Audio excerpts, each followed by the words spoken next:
Mesdames, Messieurs, bonsoir et merci d'honorer ce rendez-vous de l'information sur Equinox Télévision à la une de ce journal calendrier électoral. Comme en 2012, l'on s'achemine vers un report législative au Cameroun.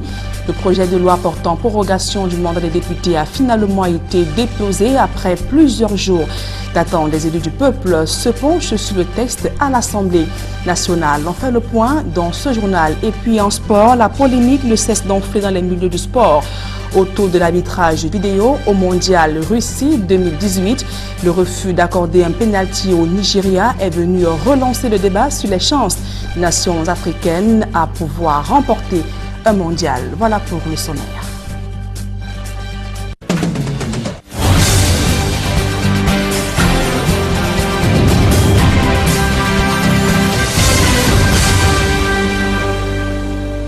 Mesdames, Messieurs, une fois encore, bonsoir et bienvenue à tous. Rien ne se passera plus comme avant dans l'organisation ainsi que la promotion des activités physiques et sportives au Cameroun. Un nouveau projet est en discussion à l'Assemblée nationale. Il a été défendu cette mi-journée par le ministre des Sports, Pierre-Ismaël Bidongpat.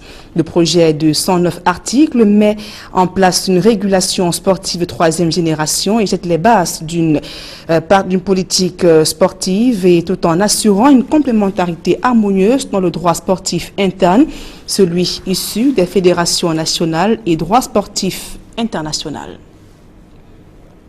Écoutons à présent cette réaction du ministre des Sports, Pierre-Ismaël Bidongpat, au micro d'Equinox Télévision. Car comme vous le savez, il y a eu la charte de sport de 1996 qui représentait l'essentiel des textes de première génération et le mode d'adhésion laxiste avait montré ses limites. Ensuite, il y a la loi de 2011 qui constitue le texte essentiel de deuxième génération. La praxis a permis de déceler en celle-ci des manquements au regard de l'évolution contemporaine des sports. Le projet de loi que nous avons défendu à l'Assemblée ce jour apporte toutes les réponses appropriées aux difficultés relevées et en guise d'innovation, nous dirons qu'il y en a trois. La première, elle recadre l'organisation des activités physiques sportives au plan pratique et surtout contribue à assurer le développement harmonieux de ces activités-là. Deuxième innovation, il s'agit ici de la coordination rigoureuse de l'ensemble des interventions des acteurs du mouvement sportif national en ce qui concerne le respect des droits et devoirs. La troisième innovation, c'est tout simplement la promotion des équipements et infrastructures sportives, leur gestion rationnelle, surtout en cette période où le gouvernement est engagé dans un vaste programme de construction et de réhabilitation des infrastructures sportives, particulièrement qui vont abriter la CAN Total Cameroun 2019. Toujours à l'Assemblée nationale, longtemps annoncé, le projet de loi portant prorogation du mandat des députés a finalement été déposé après plusieurs jours d'attente. Et parmi les raisons évoquées pour justifier ce report, le gouvernement avance des difficultés financières, matérielles et techniques pour pouvoir organiser tous ces scrutins prévus cette année au Cameroun. Gizogo pour plus de précisions. Le projet de loi relatif à la prorogation du mandat des députés d'une année supplémentaire a fini par atterrir sur la table des parlementaires à l'Assemblée nationale. C'est une brève séance plénière qui a permis aux députés de faire connaissance avec le texte qui leur permettra de rester 12 mois de plus à l'hémicycle de Ngouaikele. Dans l'exposé des motifs de ce projet de loi, le gouvernement argue que le calendrier électoral laisse apparaître que les mandats du président de la République, des députés et des conseillers municipaux arrivent à leur terme entre le 15 octobre et le 3 novembre 2018. Dès lors, soutient le gouvernement, la tenue de ces trois scrutins entraînera le chevauchement de ceux-ci si le corps électoral était convoqué selon les termes de la loi dans la période juin-juillet. S'appuyant sur ces éléments, le gouvernement convoque l'article 15, alinéa 4 de la Constitution du 18 janvier 1996 qui stipule qu'en cas de crise grave ou lorsque les circonstances l'exigent, le président de la République peut, après consultation du président du Conseil constitutionnel et des bureaux de l'Assemblée nationale et du Sénat, demander à l'Assemblée nationale de décider par une loi de proroger ou d'abroger son mandat. Vraisemblablement, le temps mis avant l'arrivée de ce projet de loi acté depuis longtemps aura été observé pour éviter la polémique qui avait enflé lors de la mise en place du Conseil constitutionnel. Déjà pratiquement avec la tête à leur avenir politique, les députés vont devoir se remobiliser pour un an encore. Et nous restons à la chambre basse du Parlement où le président de l'Assemblée nationale plaide pour l'accès aux populations, des populations démunies, à un logement décent et à moindre coût. Cavalier Yegedibril a présidé ce jour la restitution du comité de suivi et d'évaluation des réalisations des logements sociaux dans les 10 régions du pays. Occasion pour le ministre Jean-Claude Bointou d'insister sur les mesures à prendre pour booster la construction des logements sociaux au Cameroun. Joël Essenga et Marcelin Gansop. Ce n'est pas encore le paradis tel qu'on le voit sur la maquette. Mais à Olembe, non loin du stade Paul Biya, des logements sociaux ne cessent de sortir des terres. Certainement pas à la vitesse que l'on aurait souhaité. Mais c'est bien la preuve que le programme gouvernemental, déroulé aussi bien à Yaoundé qu'à Douala, tient la route. Avec un taux global de près de 75% et est prévu de s'achever en 2019. Nous avons également le programme de 1520 logements sociaux construits avec la coopération chinoise qui sont entièrement achevés à Yaoundé, Douala, Bamenda, Bafoussam, Limbe et Sangoulou. Il manque actuellement l'autorisation de commercialiser. Une note positive que le ministre de l'Habitat et du Développement urbain a partagée avec les députés, non sans relever les contraintes qu'il convient de lever pour espérer mieux. Il faudrait que nous accélérons la réforme foncière et domaniale. Nous pensons qu'il serait également important de faire aboutir les codes en gestation, le code de l'habitat, le code de la construction, la loi sur l'habitat social et la formulation de la politique urbaine. Il y aurait également lieu d'accélérer la création du Conseil national de l'habitat et du développement urbain. Et enfin, accélérer la restructuration de nos sociétés d'État, qui ne doivent plus être comme les ministères, mais des sociétés opérationnelles.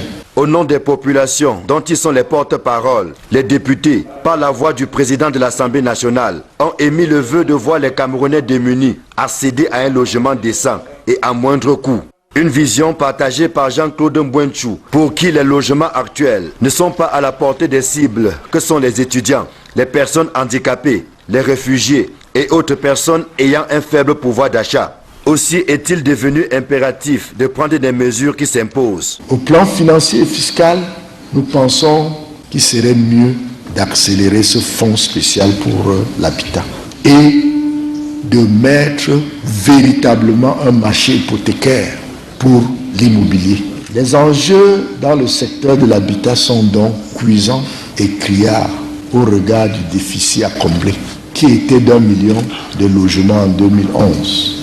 Avec une progression d'au moins 100 000 logements par an. Que de défis. Dans le reste de l'actualité, chaque jour, 6300 personnes meurent de suite d'un accident de travail ou d'une maladie liée au travail, soit plus de 2,3 millions de morts par an.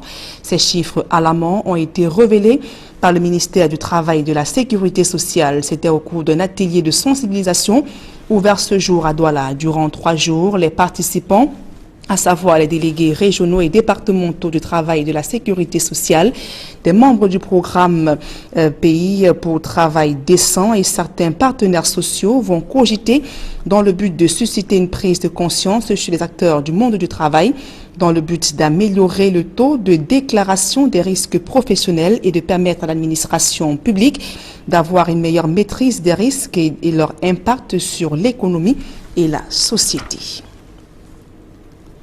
Les commerçants du marché Kouaban sont aux abois. Ils ont crié leur colère après la destruction de leur comptoir dans l'espace marchand situé dans une banlieue de la capitale. Yaoundé, ces commerçants s'offusquent déjà à l'idée d'un transfert ailleurs et dénoncent l'absence de l'aménagement des sites de recasement. Joël Essengue et Guizoro. Au quartier Nkwabang, à Yaoundé, la gestion du marché est une vraie pomme de discorde.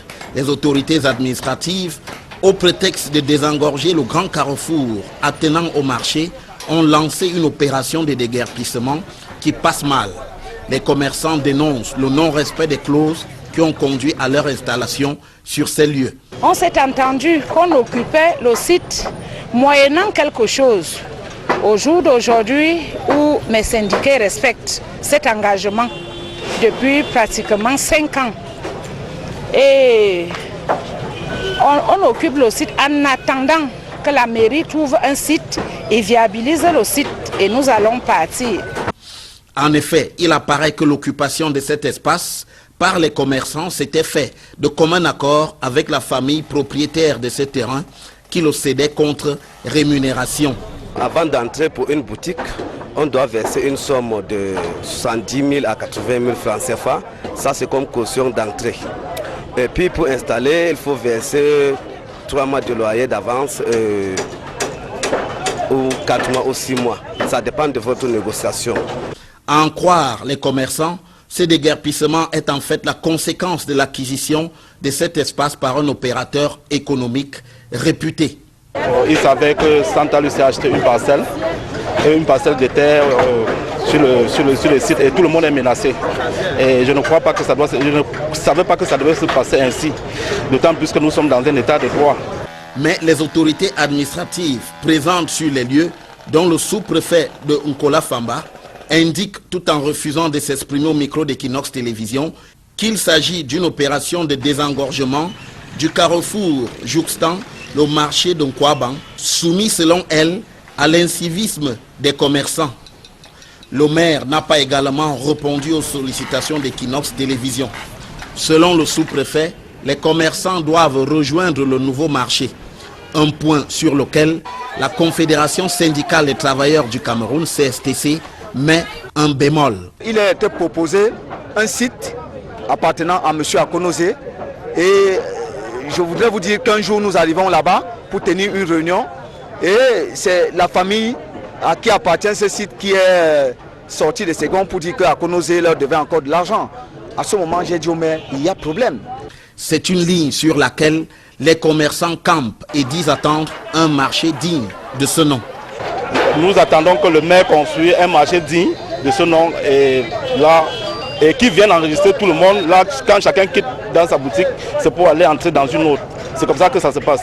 En Nkwabang, à l'image des embouteillages monstrueux du carrefour de ce quartier, la situation du marché reste des plus incertaines. Dans le département du Mungo, les planteurs de cacao de la ville de Loum sont confrontés à d'énormes difficultés au quotidien qui plombent l'essor de leur activité, entre autres freins, le mauvais état des routes, le manque de moyens pour assurer une bonne production et pour booster la filière. Ces planteurs viennent de recevoir 20 000 plants de cacaoyers. Jacquino Molon, Julien Berthe-Bissaï. L'on tendait déjà vers la baisse de la production cacaoyère dans la ville de Loum et presque dans le Mungo, suite à un découragement des planteurs et le mauvais état des routes.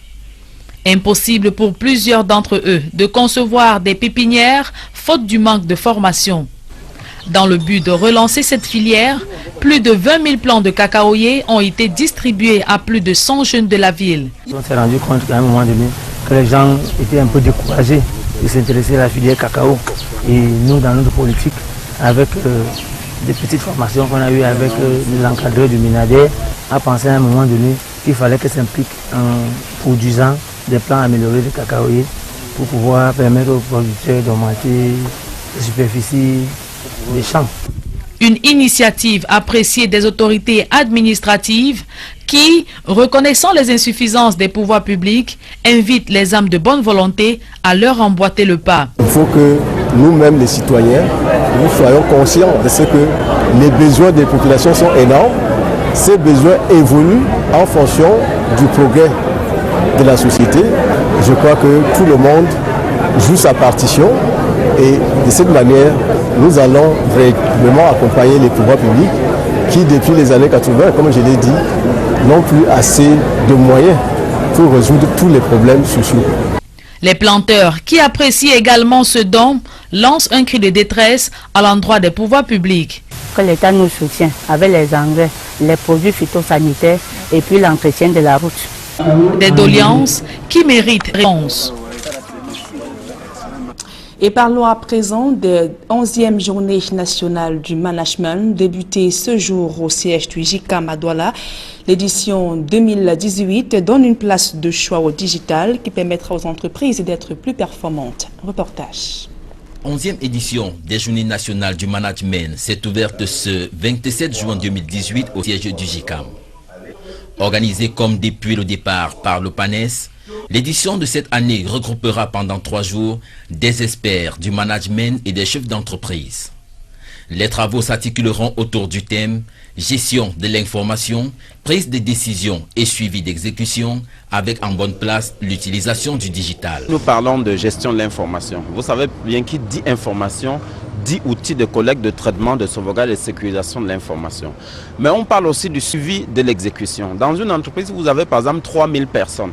Il vous sera désormais de plus en plus difficile de faire un suivi manuel. Il faut donc utiliser le digital. C'est la raison pour laquelle le digital est au cœur du système d'information, du système de prise de décision et de suivi de l'exécution pour le convertir en résultat. L'information, s'il vous plaît, est au cœur de la décision et la bonne information permet à l'entreprise de prendre de bonnes décisions. La bonne décision permet à l'entreprise de s'ajuster et d'être performante. Dans la leçon inaugurale, Philippe Camille Akoa, directeur général du FECOM et président de cette édition des Journées nationales du management, pense que la réussite de toute entreprise repose sur la prise de la bonne décision, la mise en œuvre de cette décision et la bonne planification. Il précise que l'entreprise, qu'elle soit publique ou privée, doit respecter la discipline et le travail bien fait. Toute entreprise, qu'elle soit publique ou privée, doit être créatrice de valeur. Une entreprise qui ne crée pas de la valeur n'a pas de raison d'être. Et aujourd'hui, il faut bien comprendre que ce soit une entreprise publique ou une entreprise privée, il est demandé aujourd'hui aux entreprises publiques d'être des entreprises performantes. Donc ça veut dire qu'elles doivent pouvoir mettre sur pied un ensemble d'outils et avoir un ensemble de connaissances donc pour pouvoir être compétitives. Dans un contexte de crise économique dans laquelle les entreprises ont perdu leur capacité de résilience, 2 facteurs sont à prendre en compte pour leur relance. 2 facteurs aujourd'hui se conjuguent. La transformation digitale qui change les fondamentaux de l'économie. D'autre part, l'ouverture aux APE qui change également les fondamentaux de l'économie. Et il revient aux entreprises de comprendre que ce n'est pas une histoire passagère. Ce n'est pas une partie, c'est pas un match qui va se jouer et se terminer. En fait, c'est profond. Et il faut donc faire une remise en question totale de la manière avec laquelle on planifie du secteur d'activité, du marché, s'intéresser aux habitudes de consommation des clients, s'intéresser aux stratégies des différents clients, fournisseurs et concurrents dans l'environnement pour que l'entreprise puisse elle-même s'ajuster et s'adapter à un environnement qui est en perpétuel changement. L'affluence des chefs d'entreprise présents à cette édition se justifie par la pertinence du thème. Pour créer une entreprise comme ce que je suis en train de vouloir faire, il faudrait avoir une base. Et quand je vois le thème des JNM, c'est fort révélateur. Alors donc, je me suis dit, pourquoi ne pas m'inscrire et pourquoi ne pas venir suivre ce séminaire pour pouvoir mettre en place ce que j'ai comme projet. L'édition 2018 des Journées nationales du management s'achève le vendredi 29 juin 2018. L'actualité hors de nos frontières à présent, crise migratoire. Plus de 6 000 migrants ont été secourus depuis le début de cette semaine au large des côtes espagnoles. L'Espagne, 3e porte d'entrée des migrants en Europe, a vu le nombre des arrivées doubler depuis le début de l'année 2018 selon l'OIM. Des précisions dans ce reportage de nos confrères d'Euronews. Depuis le début de la semaine, plus de 600 migrants ont été secourus par les services de sauvetage en mer espagnols. Beaucoup tentent la traversée à bord de petites embarcations.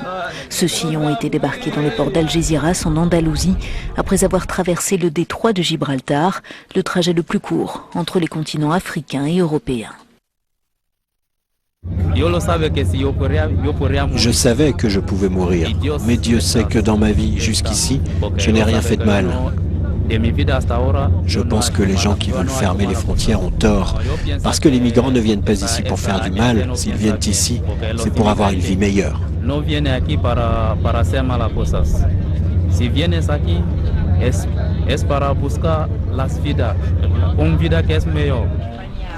Des migrants pris en charge par la Croix-Rouge avant d'être répartis dans les centres d'accueil pour les premières démarches.